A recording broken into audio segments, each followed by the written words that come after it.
Over the past few weeks, local hunger relief organizations have been navigating new ways to get food and other resources to those who need them. Many who've been afraid to leave their homes and have children missing school or missing lunch at school all because of the Operation Metro Surge. Second Harvest Heartland is joining with nearly 100 Minnesota hunger relief organizations today to pack emergency food boxes for the community. So CEO of Second Harvest Heartland, Sarah Moberg, joining us now, leading the event. Thanks for joining us. Tell us exactly who all is involved and what all is happening today.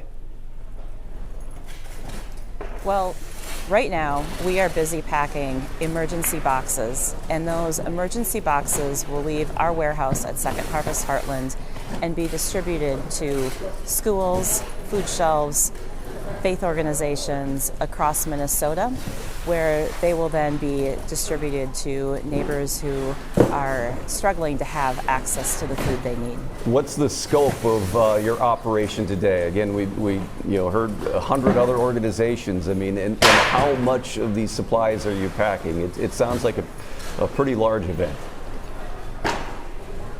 Yeah, this week we'll be packing about 5,000 boxes, and over the next several weeks we anticipate putting about 50,000 boxes out into the community.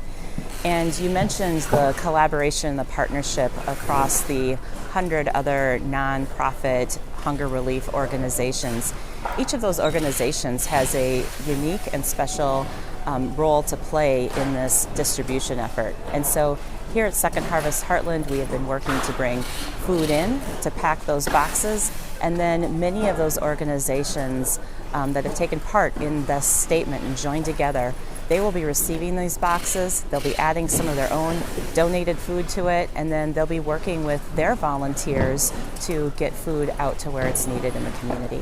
Tell us about the challenges in recent weeks about either people coming to get what they need or getting it to them. I'm reading that you mentioned that this has made it much harder to even deliver, that sometimes deliveries are being followed by ICE agents, or maybe they are waiting outside in the parking lots or near the doors of food shelves.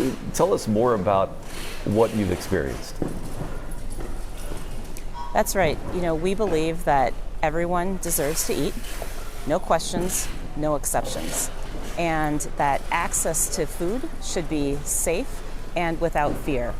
And so when you go back to the pieces of your questions around ICE agents staging in parking lots or following volunteer deliveries, all of those are coming together to create this anxiety and fear throughout our community. And that is impacting our ability to safely deliver food. So is there then changes you've had to make in order to get these deliveries to happen?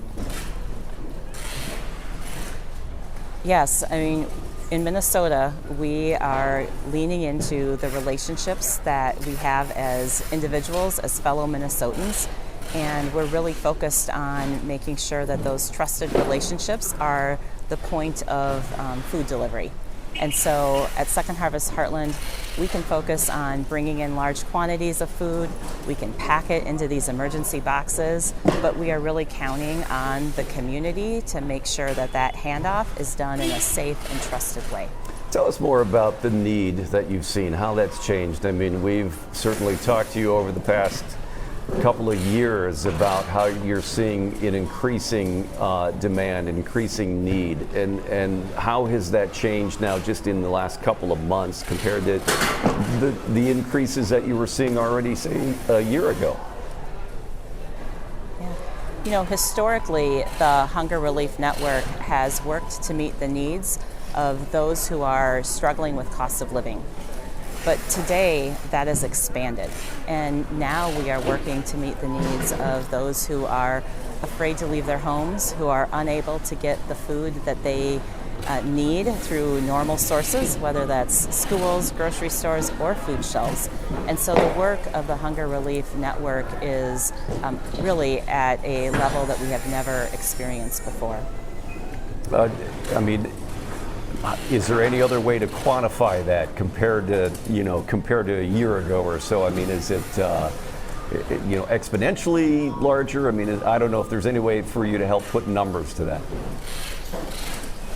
Yeah, well, let's take a look at the operation that we have going on right now. We packed emergency boxes last fall when the federal government shut down and there was a gap in our SNAP benefits, and we packed about 7,000 emergency boxes.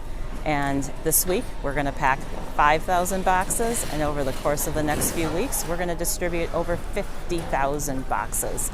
And so that is a really dramatic step change in terms of the magnitude of what's going on and what's needed in the world of making sure everyone has the food that they need. Well, that's pretty telling numbers right there. As this continues with your event today, but in the future, what kind of continued help do you need, and how can people provide that?